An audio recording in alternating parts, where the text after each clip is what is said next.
news articles. This one, you can get Burpstreet Certified for $9.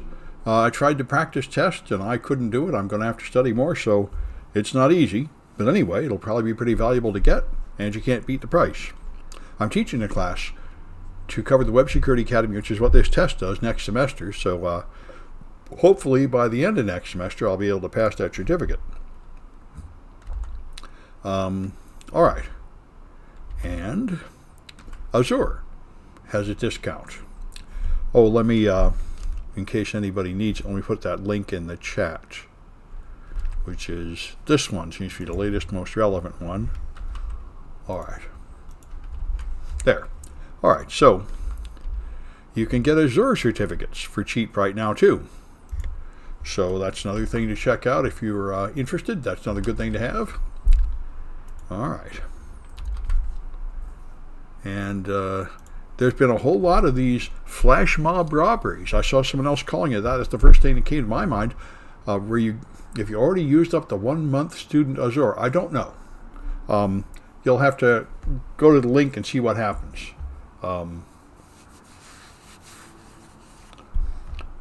I don't know how they do that. I know some of the training courses give you like a free thing to use for like 3 hours to practice. I'm not sure. Anyway, so these flash mobs have been appearing for like last week and a half all over California, where they get some number like 80 people or 20 or more, and they all like go rob a store, stop a bunch of cars, block the road. Some of them get caught, some of them don't. It seems to be growing fast, so they're going to block traffic in downtown San Francisco from now on. And the governor, Newsom, said he's really mad about this. He's going to increase police presence at all the malls and everything. It's quite a big deal. A new form of crime, suggesting that there are large gangs planning these things. So this the solar probe is now closer to the sun than anything we've ever sent, and faster than anything we ever sent. It just passed 100 miles a second by going very close to the sun in its hard orbit. That's the Parker Solar Probe. So it's designed to handle the heat and take a good close look at the sun. You'd use some of the flash mob's organizational skills. Well, yeah, I don't know. It's I imagine we'll find out more after they get caught. We can learn more about how this came about. So there's a ton of junk around the planet to where we're very close to having the Kessler syndrome, where after two of these collide, they make junk, and that makes more of them break up until you have an impenetrable cloud of dangerous particles flying around the planet, and we can no longer launch any satellites or rockets off the planet because we filled space with bullets. We're very close to that, especially since Russia shot down a satellite, creating a whole bunch more junk yesterday. So many people have plans to try to clean it up. This latest proposal, which doesn't sound very practical to me, but it's interesting, is they want to send up an electromagnet that can induce a magnetic field even in non-iron metal and attract it, and they're going to sweep up all the junk into like rings like Saturn.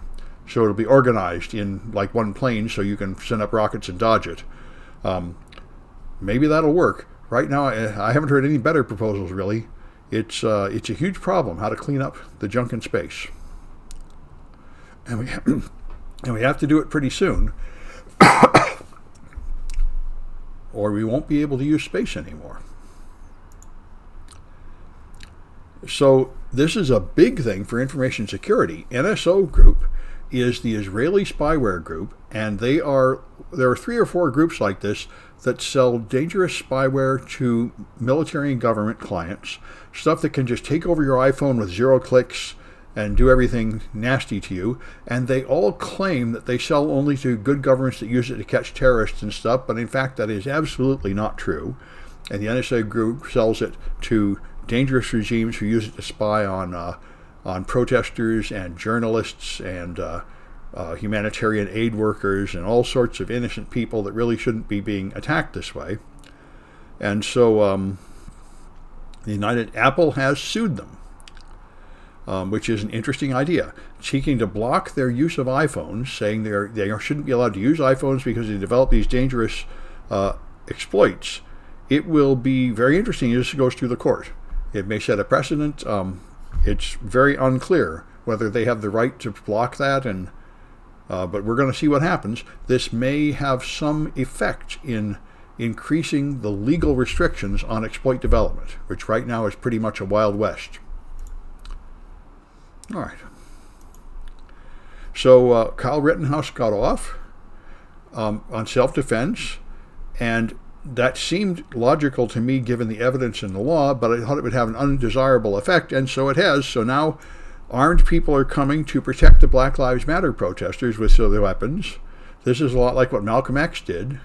And so this seems to be where we're headed with the Supreme Court and the states increasing the right to carry guns everywhere. We're just going to have people at the protests carrying guns on both sides. Now, these are new people. I don't think these were Panthers in the first place, but they're basically a new version of the Panthers. And, you know, they said they were invited by the organizers. They said, oh, yes, we do need armed people protecting our protesters now against the armed counter-protesters. But this is, I don't like seeing this. You know, this is, after a while, somebody's going to get shot. And this is how you slide towards civil war, this kind of nonsense.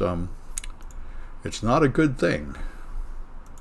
But it looks like we're moving in that direction. I don't see anything going to push back on it anytime soon. The Supreme Court is soon going to consider a case that would make it illegal for any state to restrict weapons, the way New York City has and New York State has, just to make sure there's even more lunatics wandering around with weapons everywhere. So that might be where we're headed, sort of the Wild West, where everybody has a six-gun.